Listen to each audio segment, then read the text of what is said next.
Your favorite rapper has a boss that makes them speak about gang violence, drugs, money, bitches, and exploiting the Negro all day. And you don't even know it. This is why I don't fuck with a lot of you niggas. A lot of y'all be like, man, where are the celebrities at to speak up and talk about the corruption going on? Ice Cube been doing that shit for about a month now. And I don't see nobody praising or shouting him out for speaking the truth other than my man 19 Keys over there. Shout out to 19 Keys and my boy Kurt Dog. You feel me? I know some real ones around here, but we don't see many people taking heed to something that's serious than a motherfucker. You talk about our entertainment, our music industry being controlled by devils and being controlled by people who own millions in prison shares, private owned prison shares. Just think about it.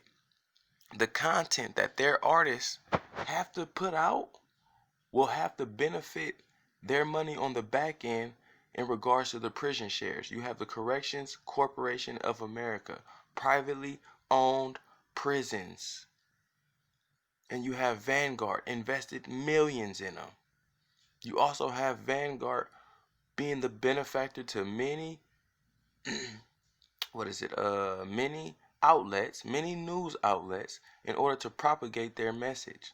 So you see, this is the trickle down effect. So you see the stations that they have, you see them putting billions in the corporate CCA, and then you see the artists that they have. You got Gucci, you got the Yachty, and Boosie, and you got all these rappers who talk about guns, money, and pushing dope, slanging pills. The Futures of the world, the Tekashi 6ix9ines of the world. Granted, some of these niggas ain't never slang nothing in their life. Some of these niggas ain't never got in a fight in their life.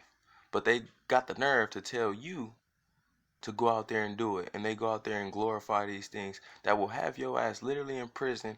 And then Vanguard makes money on both ends. How? When they tell them to put out this bullshit record to talk about how they so active in the streets, pushing dope and drugs and how cool it is, they not making money off that record.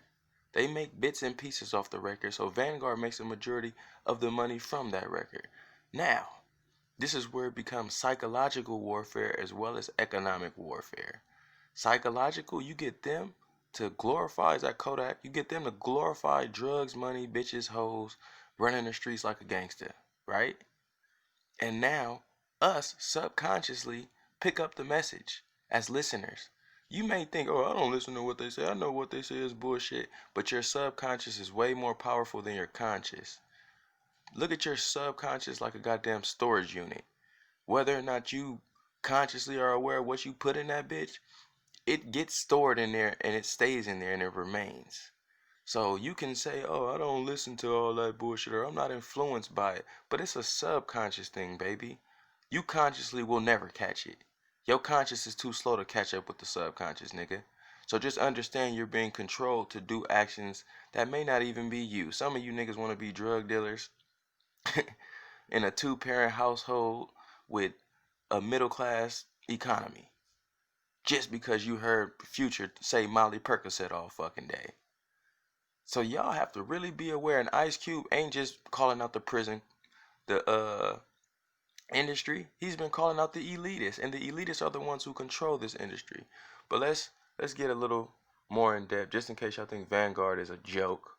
Here's Elizabeth Warren, who wants to ban privately owned prisons, but contradictory to her statements, she invested $50,000 in a Vanguard group fund that owned hundreds of millions of dollars investments in this private owned prisons. So they're doubling down that private owned prisons will succeed. Why? Because they own the entertainment industry that tells you to go do the stupid shit.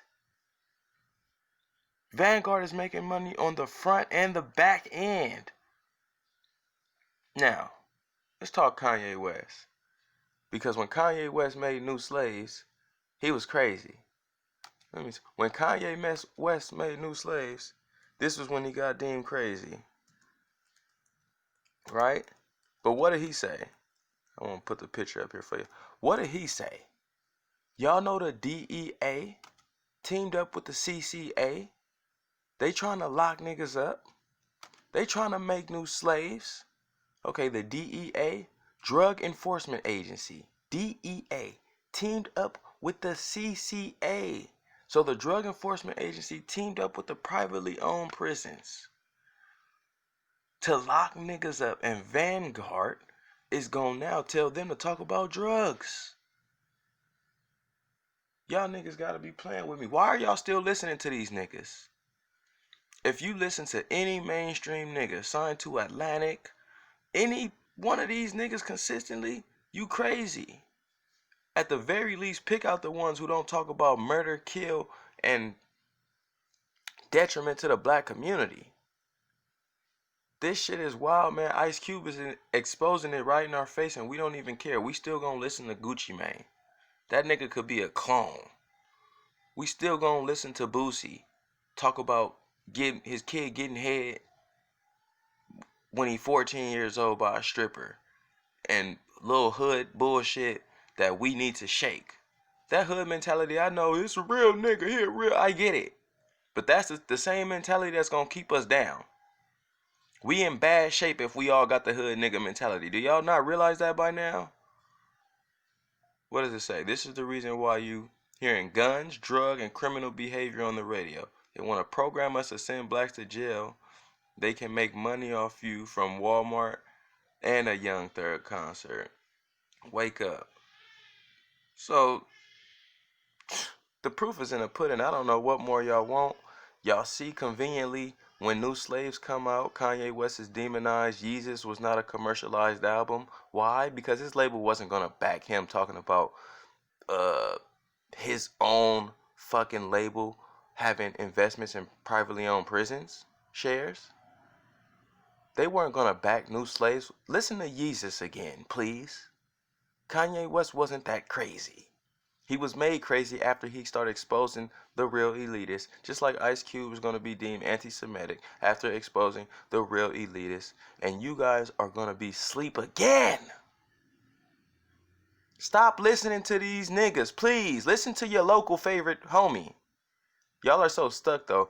A lot of y'all don't even know. Y'all be like, man, I don't know about supporting my locals and my homies, because y'all are, again, y'all don't check y'all subconscious. Y'all are so consciously conditioned to like these niggas because the machine pumps them, that y'all don't even give y'all local niggas a support.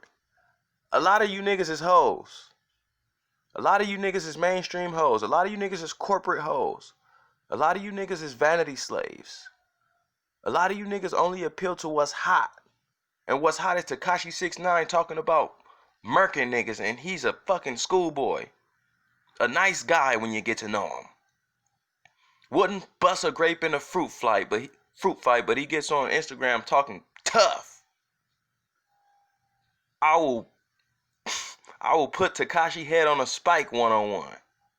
Guaranteed, and I will never tell anybody to pick up a gun and fight and do no violent type of bullshit. I'm on unification, black empowerment, black strength. But when these frauds get up here and talk about lives that they don't live so you can go act as such, this shit ain't cool. I'll put one of these niggas' heads on a spike. Metaphorically, this is entertainment. Don't take it as a threat. I ain't threatening nobody. But these niggas got me fucked up. Our youth is going to jail on the basis of listening to Lil Baby talk about how real of a nigga he is in the streets. It's no offense to Lil Baby. He probably is about what he's saying, but shit, it's hurting my youth. Dang.